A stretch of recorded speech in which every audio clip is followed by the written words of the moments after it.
গতকাল হযরত শাহজালাল আন্তর্জাতিক বিমানবন্দরে কার্গো ভিলেজে আগুন লাগার ঘটনা অত্যন্ত দুর্ভাগ্যজনক। এই ঘটনায় আমরা বিজিএমএ গভীরভাবে উদ্বিগ্ন। এই দুর্ঘটনা দেশের রপ্তানি বাণিজ্য, বিশেষ করে পোশাক শিল্প মারাত্মকভাবে ক্ষতিগ্রস্ত হয়েছে। দুর্ঘটনাস্থল পরিদর্শনের জন্য আজ আমরা এখানে এসেছি। সাধারণত হাই ভ্যালুড পণ্য ও জরুরি শিপমেন্টের ক্ষেত্রে আকাশপথে জাহাজীকরণের করা হয়। অগ্নিকাণ্ডের ফলে এই ধরনের গুরুত্বপূর্ণ পণ্য সামগ্রী পুড়ে ছাই হয়ে গেছে। ধ্বংস হওয়া মালামালের মধ্যে রপ্তানির জন্য প্রস্তুত করা পোশাক তৈরির মূল্যবান কাঁচামাল এবং সবচেয়ে গুরুত্বপূর্ণ হলো অনেক স্যাম্পল নমুনা পণ্য ছিল। এই স্যাম্পলগুলো সরাসরি নতুন ব্যবসার পথ উন্মোচন করে এবং বিজনেস ডেভেলপমেন্ট জন্য অপরিহার্য। এই স্যাম্পলগুলো হারানো মানে ভবিষ্যৎ ব্যবসায়িক সুযোগ হাতছাড়া হওয়ার ঝুঁকি রয়েছে। আমরা ক্ষয়ক্ষতি নিরূপণের ও তথ্য সংগ্রহের চেষ্টা করছি। সদস্যদের নির্ধারিত ফরম্যাটে ক্ষতি হওয়া পণ্যের তালিকা চেয়ে চিঠি দিয়েছি। তথ্য দ্রুত সংগ্রহ করার জন্য একটা অনলাইন ডেটা কালেকশন পোর্টালও খোলা হয়েছে। আমাদের সদস্যরা প্রায় সবাই এয়ারে পণ্য পাঠান। প্রতিদিন 200 থেকে 250টি কারখানার পণ্য আকাশপথে রপ্তানি হয়। সেই হিসাবে ক্ষতির পরিমাণ অনেক বেশি। বিজিএমএ দ্রুত সমস্ত তথ্য উপাত্ত নিয়ে সংশ্লিষ্ট কর্তৃপক্ষ, বিমানবন্দর, বেসামরিক পরিবহন, পর্যটন মন্ত্রণালয়, কাস্টম কর্তৃপক্ষ এবং অন্যান্যদের সঙ্গে সমন্বয় সভা করছে।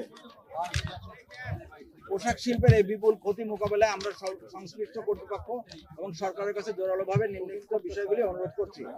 ক্ষতিগ্রস্ত উদ্যোক্তাদের জন্য সার্বিক সহযোগিতা ও ক্ষতিপূরণের ব্যবস্থা করা। পোশাক শিল্পের স্বাভাবিক কার্যক্রম বজায় রাখার স্বার্থে দ্রুততার সঙ্গে নতুন শিপমেন্টের ব্যবস্থা নিশ্চিত করা।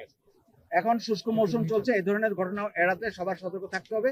আমি দেশের সকল শিল্প কারখানা ও সংশ্লিষ্ট সকলকে আগুন থেকে সাবধান থাকার আহ্বান জানাচ্ছি। আমরা ভিতরে গেলাম, ভিতরে যায় আমরা ডিভাস স্টেশন দেখলাম, ভয়াবহ অবস্থা দেখলাম। একেবারে সম্পূর্ণ ইম্পোর্টের সেকশনটা পুড়ে গেছে, সম্পূর্ণ সেকশনটা পুড়ে গেছে।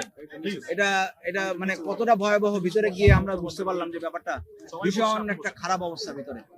আমাদের কতদিন লাগবে আমরা ঠিক জানি না, 15 থেকে 1 মাস লাগবে এটাকে আবার ব্যাক করার জন্য। আমাদের আসলে এখানে মাননীয় উপদেষ্টা মহোদয়, বাণিজ্য উপদেষ্টা মহোদয়ের সাথে আমাদের দেখা হয়েছে, উনি এসেছিলেন, আমরা মিটিং করেছি, ওখানেই দাঁড়িয়ে দাঁড়িয়ে পুরো জায়গার অ্যাসেসমেন্ট করা হয়েছে এবং উনি ইমিডিয়েটলি বলেছেন যে কারণ এখন যে প্রতিদিন ইম্পোর্ট আসছে, এই ইম্পোর্টটা জানি একটা জায়গা থাকে, এখন তো জায়গা নেই ইম্পোর্ট আসার, এইটাকে ফ্যাসিলিটেট করার জন্য বাণিজ্য উপদেষ্টা বলেছেন যে এই জায়গা টার্মিনাল 3-তে নতুন জায়গাতে জায়গা করে দেওয়া হবে এবং উনি অনুরোধ জানিয়েছেন বিজিএমএর আমাদের যারা মেম্বার, যারা ইম্পোর্ট করছেন এখন মালামাল প্রতিদিন আসবে, সেটা জানি খুব দ্রুত 36 ঘন্টার ভিতরে যেন এটাকে জানি আপনার মানে ক্লিয়ার করা হয়, যেটা ছিল আগে 72 ঘন্টা বেশি ক্লিয়ার করা হয়, সেটার জন্য উনি আমাদের সহযোগিতা চেয়েছেন। আমরা আমাদের মেম্বারদেরকে জানাবো একই কথা এবং কাস্টমসদের সাথেও আমরা একটা ওয়ার্কিং কমিটি করে এটাকে যেন খুব দ্রুত ফ্যাসিলিটেট করে মালগুলা যেন বের করা যায়, যেন জমে না যায়,